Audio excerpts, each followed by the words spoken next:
Welcome everyone to our monthly Protect Ohio Children recorded webinar. We're so glad you've joined us to find out about indoctrination in the schools. I'm Diane Stover, the State Director of Protect Ohio Children. The feedback we've received about our webinars has been tremendous.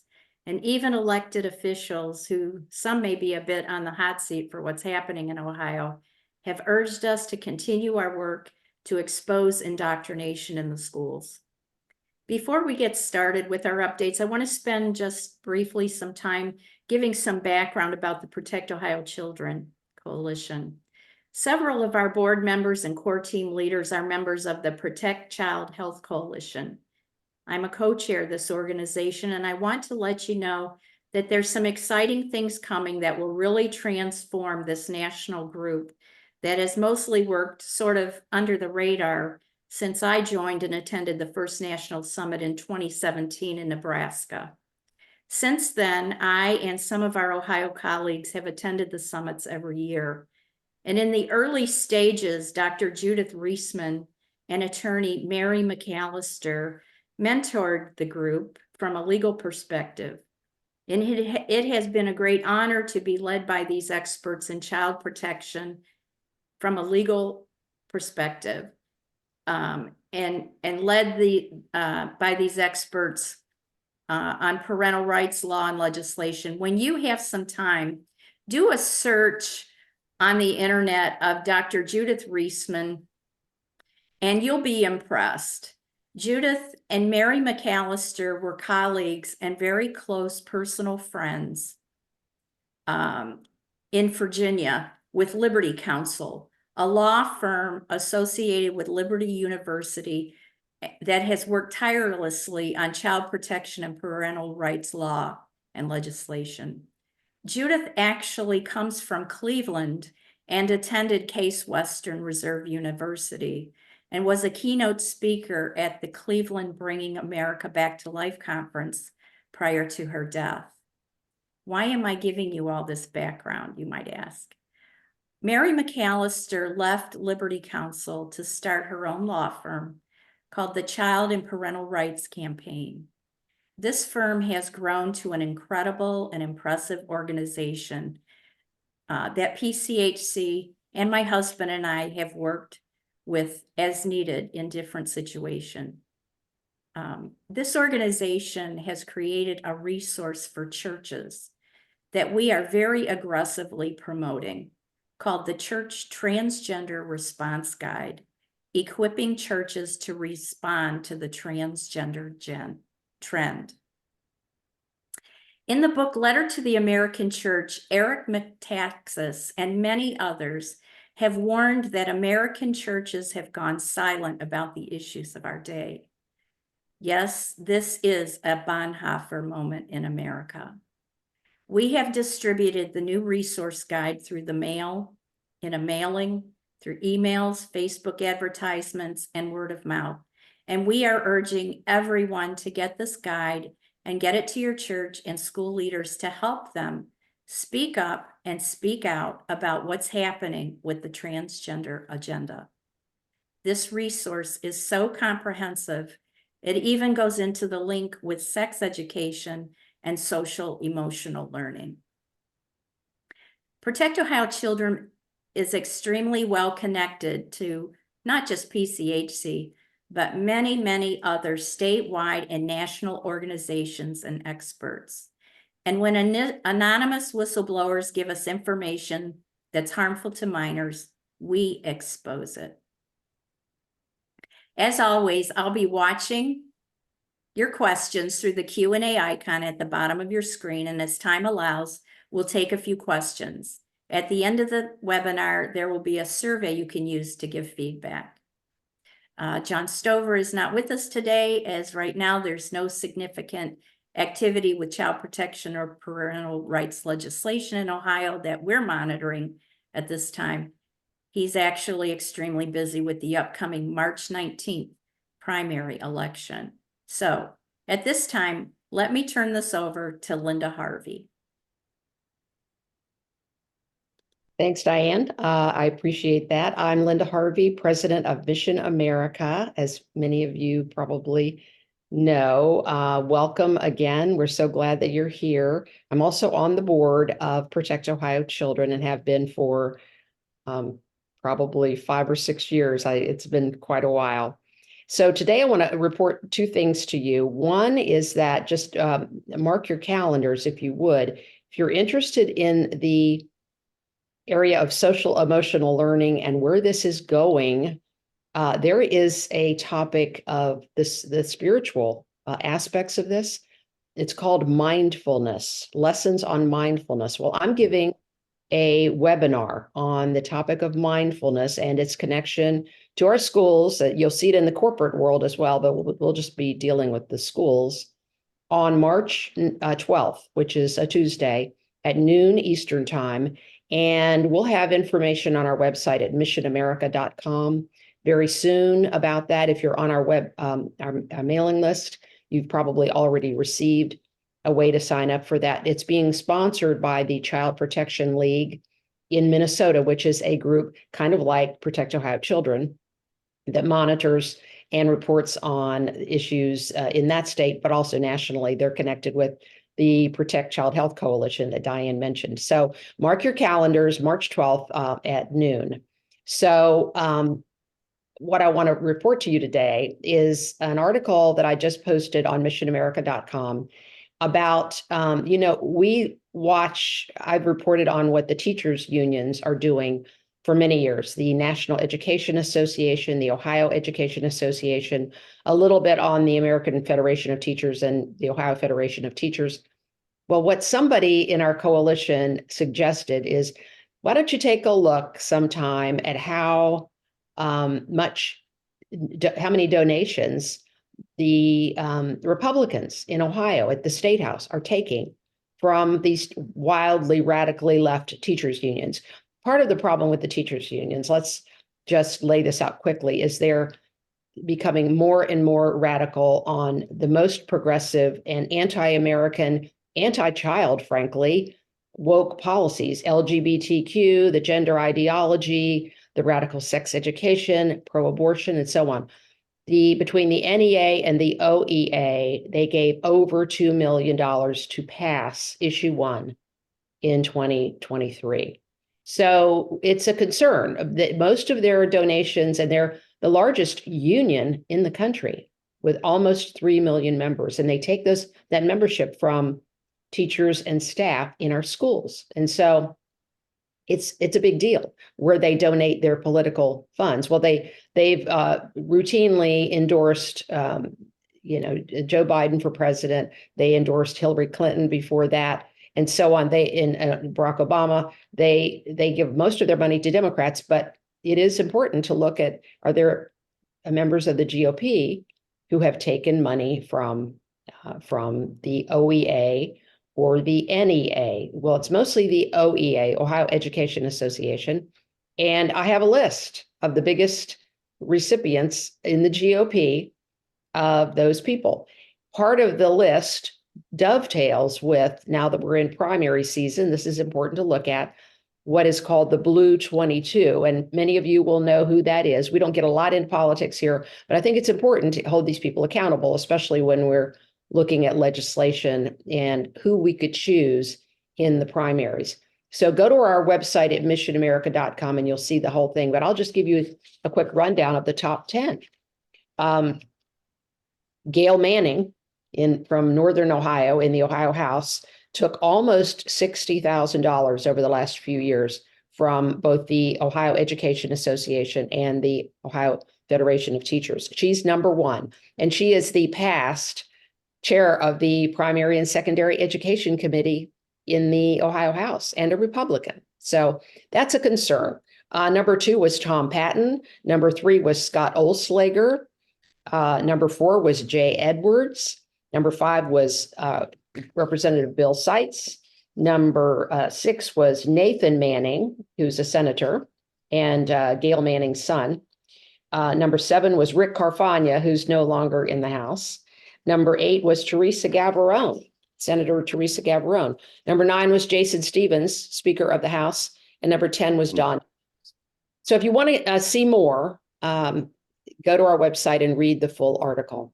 So mark your calendars if you're interested in the issue of mindfulness, which is essentially transcendental meditation for our children. That's the dangerous part, but it's part of social emotional learning. Mark your calendars for noon on Tuesday, March 12th. So now I will turn it over to my colleague, Jonathan Broadbent. Hey everybody, I'm Jonathan Broadbent, and I am Chair and Territory Lead of North Ohio. That's about 204 school districts from roughly Mansfield-ish north up to Lake Erie. So we are exposed to all sorts of different mayhem and bad stuff in school districts.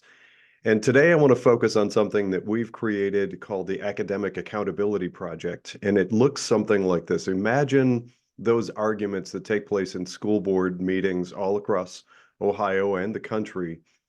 And they seem to take sort of a certain path. You go in, it may have a group of frustrated parents or community members who pick an issue, critical race theory or SEL, or which books are pornographic. And you can quickly get bogged down in sort of the bureaucracy of it all and definitions, because you get people that sort of hide stuff, and they might say, no, there's no CRT, but there is a DEI, or there's no DEI, but there is JEDI. And so they're like constantly sort of manipulating things. Well, the Academic Accountability Project is a great way to quickly both sort of navigate around those barriers to commonality and conversation, but also grab a much broader swath of individuals. And you don't necessarily have to be conservative or liberal or traditional liberal or religious or non-religious. You can capture a lot of attention by talking succinctly about education and where we are with academics. So here's what that looks like. And it's a beautiful thing, because the Academic Accountability Project also quickly puts to bed that whole discussion that seems to take place right now in today's society about source. Like, if you mention your local newspaper or a local broadcast station, oftentimes you get people that say, well, no, I can't possibly listen to that because they're right-leaning or they're left-leaning or whatever. The information for the Academic Accountability Project comes directly from the district as reported to the Ohio Department of Education. So here's what that looks like. There's a website, and I believe Diane has prepared a final slide that I think may include that link, or if not, maybe we can put it in the show notes. But go to that website, and or actually there are two ways to get there, and I'm going to mention a little tutorial video in just a moment. But once you go to that website, all you're doing is put in the name of a school district that you either live in or care about in Ohio, and there's a massive amount of data that you can pull. It's a treasure trove. And so what we've done is created, actually, Omar Tarazi, who is a Columbus area lawyer. He and I teamed up to put this thing together. I think he originally stumbled onto this information, and then we sort of toyed with what it might look like. But creating these charts that clearly show the academic proficiency, and it can be broken out in a number of different ways depending on what topic you'd like to address. And then putting that next to the financial data of the school district. And the one way, this is me personally, the way that I've found to utilize that in a really tactful and meaningful way that really resonates quickly, is I pull up 5 years of financial data, and then I highlight at the bottom the per pupil cost in each year. So you have 5 yellow boxes there with some pretty big numbers in them. Depending on your school district, it might be 17,000, 23,000, 27,000. We had a school district not far from me a few years ago that peaked out at around 32,000 per student per year, which is extraordinary. And when you put that next to a chart showing academics, that's the sort of thing anybody, I mean, somebody very far left, I'm picking that example because that's kind of the opposite of me, but anybody, anywhere with any sort of political background or no political background whatsoever, but simply a concerned parent, can take this sort of thing into a school district, prop it up maybe on an easel or hand it out on a sheet, and it's color coded. So there's a lot to that. I want to give sort of the brief, broad brushstrokes. You can pull out, for instance, um, by school building, or by grade or overall for the district, and you can break out demographics like Black, white, Asian, Hispanic. You can show and highlight the different curriculum like mathematics, the sciences, and you can chart and show those individually or in aggregate. And I'll tell you, overwhelmingly, it doesn't look good for Ohio. We're spending a tremendous amount of money, and I continue to have these discussions online. They're not very popular, but I'm kind of holding feet to the fire and talking about the lack of academic proficiency. By the way, there's a lot of discussion about two other pieces I'm going to tease out there just so you're aware. One is there are something called educational service centers, or ESC for short, which is another means by which both curriculum and cost can be passed through. So that would be in addition to what's derived from the Ohio Department of Education. But here's the thing. If you are thinking about going in and approaching your school district, go to protectohiochildren.net. In the upper right-hand corner, you're going to see a drop-down screen. That's the easiest, fastest way to get both the tutorial video that I'm talking about and the link to the Ohio Department of Education that takes you right to those reports. It's protectohiochildren.net. Upper right-hand corner, you'll see like 3 little lines. Click that and you'll see a whole bunch of drop-down, SEL, etc. One of them is AAP. It stands for Academic Accountability Project. Please help us run those reports and keep them updated. Many hands make light work. My one big request, if you follow those steps for your district, please send a copy to tips@protectohiochildren.net. We're going to put it up on the website to share with all. That's what I have to say. Back to you, Diane. Thank you, Jonathan.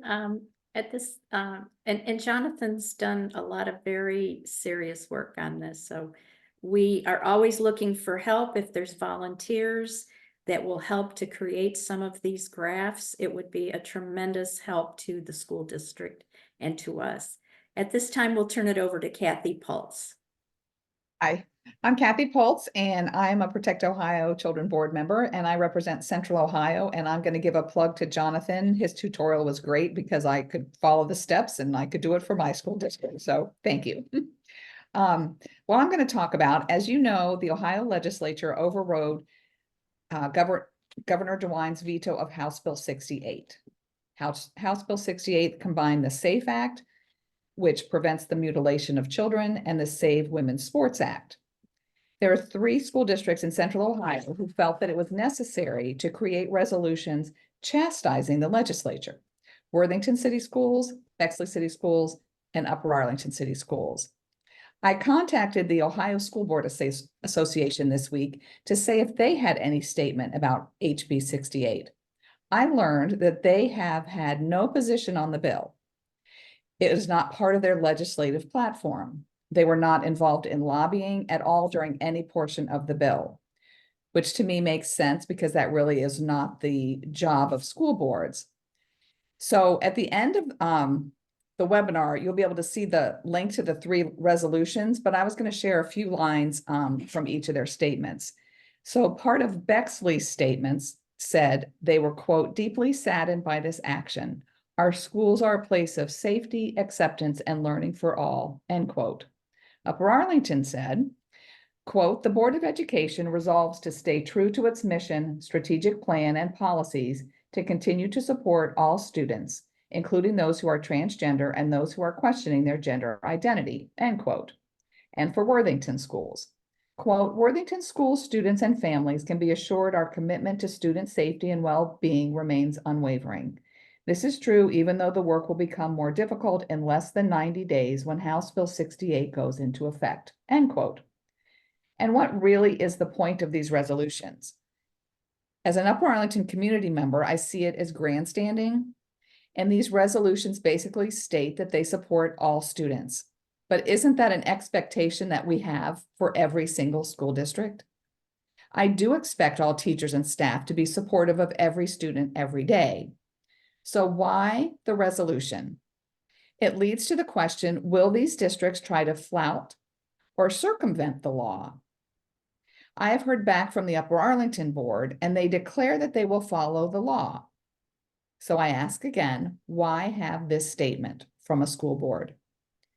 So it also begs the question, what is the role of the school board? The board's job is to adopt policies for running the school district. It is not to create legislation. So I think we need to keep an eye on all of our school boards, and I have to applaud the OSBA, the Ohio School Board Association, for understanding their lane and what they should be doing. So take a look at your school boards to see if they have created a similar resolution, and you need to let them know that every minute that boards delve into politics, it's less time they're working on academics. So I think it's just something we just need to focus on or be aware of.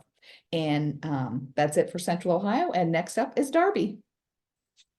Thank you so much. Hi, my name is Darby Bodie. I am a member of the Lakota Board of Education and a board member of on Protect Ohio Children. So today I'm going to talk about how to find inappropriate and pornographic books in your school district. I want to be clear that this is not banning books, and I do not think books should be banned, but it is important that when our children are going through things, that we have books that help them navigate these things that they are facing and not bringing up situations that they are trying to forget in the literature and put that in front of them. So these instructions were put together by Dakota Sawyer and Jeremiah Sawyer and emailed to Ohio School Board Constitution Coalition, OSBCC, and I simply just follow these instructions. So first, email a request for a master book list or library list from your treasurer. I recommend preferably an edited version. It makes it easier so you can do a word search within the document. And then audit this list against the short list of inappropriate and pornographic books that I believe Diane put on a slide. This works best if you can do a search again within the document. As I stated, by doing a word search, it saves a lot of time. And then when you find these books that are questionable, appeal to the principal, the superintendent, or the school board. Make sure you take screenshots of the books, and then you can go to ratedbooks.org and get a small description of what is in that book. And again, screenshot that or snip that and save that to your computer. Lakota had 10 out of 22 of these books. And then to be clear that the reason some of these books are inappropriate it's because they talked about rape, molestation of children, and some of the material was sexually explicit. And these are things that we would not even allow on the radio or on television. So why are we allowing these in our school district for our children to read? There are also other ways to find the books in the school district because not every book is going to be listed on this master book list. And as we know, teachers are going to sneak books into the classroom as well. And it's important to say, yes, we love our teachers. Yes, they work hard, but unfortunately, there are teachers who are predators and Marxists, and they have one agenda, and that is to indoctrinate our children and create activists. So another way to find some of these books, number one, it would be helpful if a board member could spontaneously observe classrooms and do their due diligence as a board member, but board members are being blocked out of the classroom, which leads us to believe and see that even parents are being blocked out of the classroom. So it's important that we find other ways to find out what our students are reading. One thing that I did was I got a purchase order of all the books that were ordered through Scholastic. And they can buy these in bundles, which makes it a little bit harder to see what exactly has been purchased. But these books are typically not on that master book list, and they are at the book fairs. And there was a conversation that I had with our superintendent that we did have some questionable books However, they were kept out of the main area, and they were there for the parents in case they asked for them. But why are we even allowing controversial books to be in our buildings? That should be the responsibility of the parent to purchase them if they would like to purchase that. Another concern is the National Geographic magazines that are being ordered due to the woke agenda that is showing up in their magazines and online. Another way to find books that are being used in the classroom is through courses of study.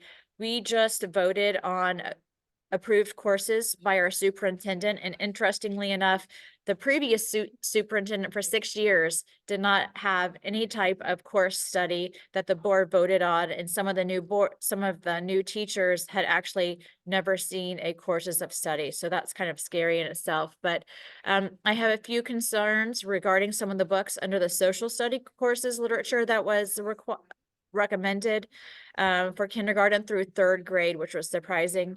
One concern is that some of the reading material for 3rd grade drives our students towards activism and how to take steps towards equality and justice, as well as how to play a role in bringing change, which is liberal language. And, this is information that would be fine on its own, but we have to think about the environment in the public education system today.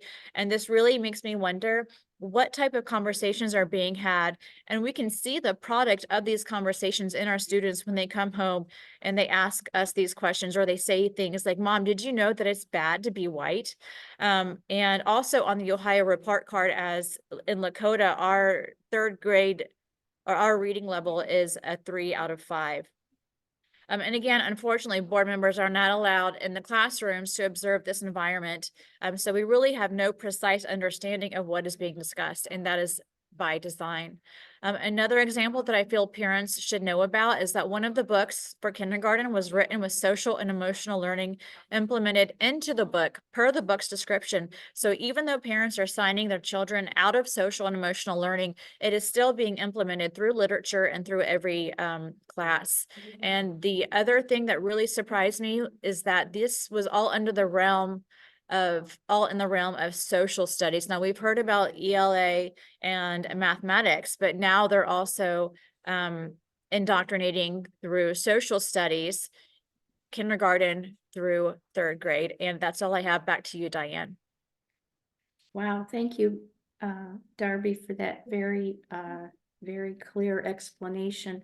Before we go to our slide and before we take questions, if anyone has a question, they can put their questions in the Q&A icon at the bottom.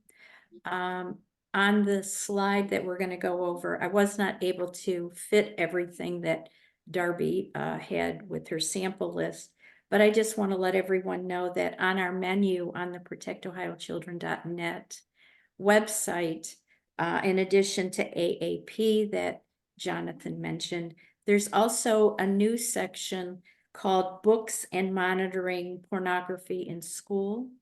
The Rated Books website link is also on there. There's quite a few things that one can reference on that webpage. We get lots of questions about the books and the obscene pornographic materials that are either online or in actual library classroom content. So do we have any questions for us on the Q&A? One other thing I wanted to mention, Linda mentioned and did such a great job of explaining her topic of the teachers union, and she had touched on that Protect Ohio Children is not a political organization. We strive amongst us as a group and with the people that we network with to have unity. And when we start to get involved in supporting or naming candidates that we like and that kind of thing, we don't always agree on who we're supporting all the time. And so we are not endorsing candidates, Protect Ohio Children. We are trying to stay neutral. And as I say, we are a completely united organization with the people that we support. And I just thought it was a good chance to mention that. So today, no Q&A. Do any of our speakers here today have anything you'd like to um, elaborate on from anyone that had anything to say today? Oh, we do have a question. First, I'll ask our group. Anything else you'd like to add? Okay, let's see what we have here. Okay, on what basis do school boards prohibit school board members and parents from sitting in classrooms?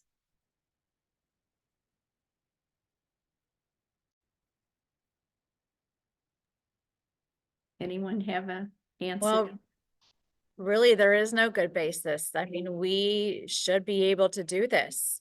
And the basis that they are not allowing this is that they do not want the community, they do not want board members to see what is actually going on in the classroom. There's a concerted effort to come between the parents and their children. And this idea that the teachers become the parent while they're in the classroom, it should continuously be pushed back. And they are the ones that should be involved. So anything else from anyone? Yeah, so I'll chime in on that.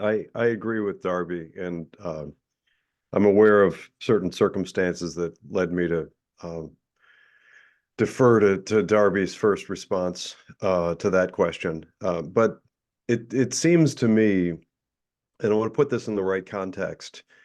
When we were growing up, there were schools, and it was K through 12, and they taught academics, and there was never really any notion that there would be hidden parts of that or any sort of mystery or what's the word I want? Subterfuge. But we're actually to the point now where Diane and John Stover have spoken on this regularly. There's a part of the Ohio Revised Code 3313.60 that informs parents' rights about what we have access to and what we should be able to see. And one key piece of that is for us as community to be able to see what the children in our society are being subjected to and exposed to. And what we're finding across the board in many or most schools is an extreme reluctance to share that information. So you think about a math book or a science book or something.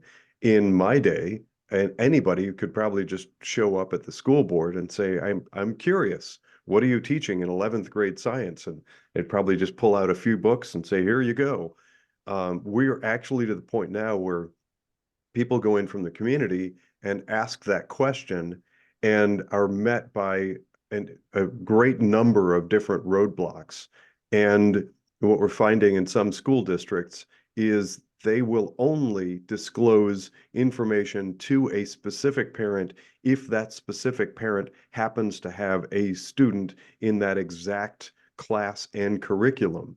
What that tells us is that there is an intention on the part of the school district not to make public and disclose what it is that they're doing with our tax dollars.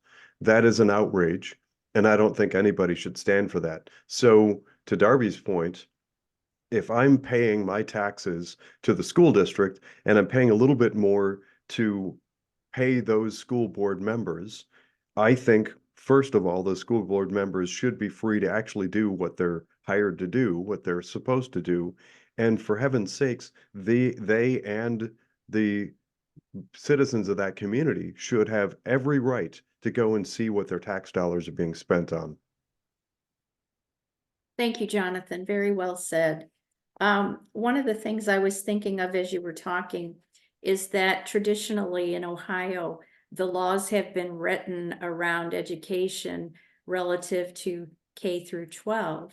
However, now what we're finding out is that a way to work around any existing law is through the pre-K. Believe it or not, the toddlers are now in the crosshairs for brainwashing. So keep that in mind when you are talking to people about legislation.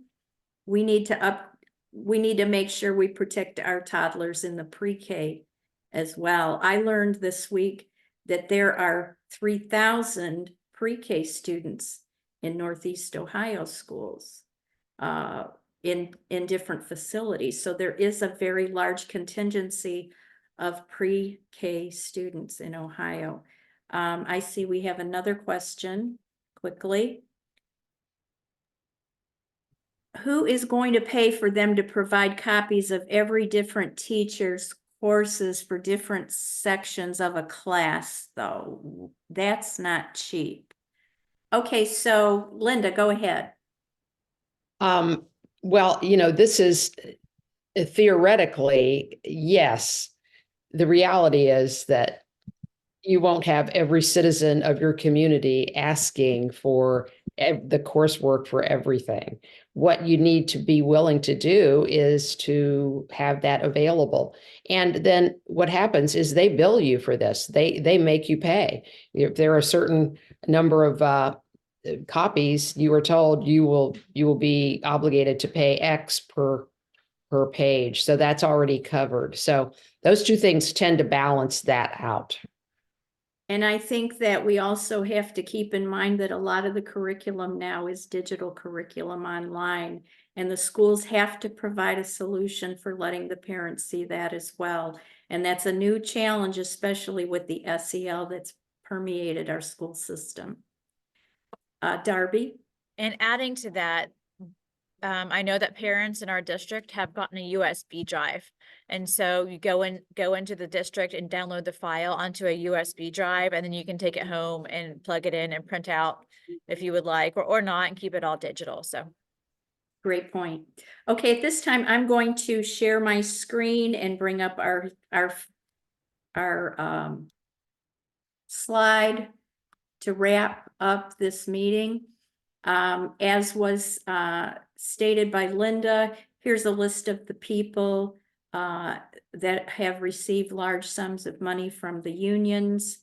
In Jonathan's presentation, the link to the information, acknowledging also Omar Tarazi as a key creator with him on this very important project that he's led for some time now. Kathy's links to the statements from the school systems about their resolutions on House Bill 68.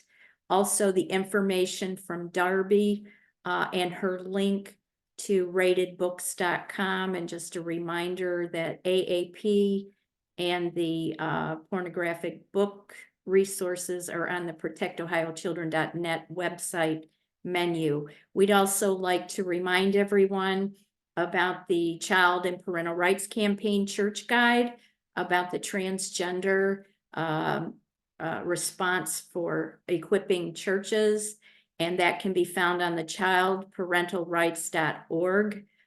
Don't forget Linda's webinar on March 12th. Also, please, next Monday, right around the corner, attend the next Parents on the Level webinar on social emotional learning. On Monday, it'll be episode 3 of Exposing SEL and the Castle Doctrine. Also, don't forget, send your evidence of indoctrination in the schools to tips@protectohiochildren.net. Don't forget, we have a YouTube channel where this recorded webinar and the SEL webinars and others can be viewed. Those are recorded for your use at a later time. And then also don't forget, you can engage with our group for North, Central, and South on Facebook. And our next meeting for Protect Ohio Children will update you again on April 5th. Thank you so much, everyone, for everything you're doing to protect the children. We can't do this alone. We need your tips. Anonymous tips are always kept confidential. We never reveal our sources. And we thank you so much again, and we hope you'll have a great day, and we'll see you next month. Thank you.